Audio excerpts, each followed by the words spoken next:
د کندوز ولایت امنیه قومندان مولوي مطیع الله سیف الله د دغه ولایت امنیه قومندانۍ اړوند په نهګونه ولسوالیو کې د حوزو آمرینو او د ترهګرۍ پر وړاندې د مبارزې مدیریتونو له منصوبینو سره د لیدنې پر مهال له دوی غوښتنه وکړه چې په خپلو کارونو او څانګو کې تر بل هر وخت بیداره او د مجرمینو په نیولو کې بیړه وکړي او هغه کسان چې د ښار او ولسوالیو عامه نظم اخلالوي ګرفتار او د قانون منګولو ته یې وسپاري.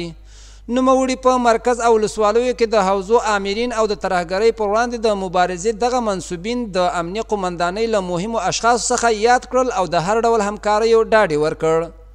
بل لور ته بیا دغو منصوبینو د خپلو حوزو او مدیریتونو ستونزې او غوښتنې له امنیه قومندان سره شریکې کړې او د امنیت په لا ټینګښت کې د تل په څیر د لا زیاتو هڅو ژمنه وکړه.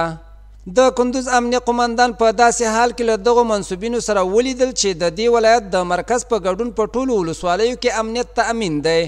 او اوسیدونکي پرته له کومې امنیتي پیښې د ژوند ورځنۍ چارې پر مخ وړي.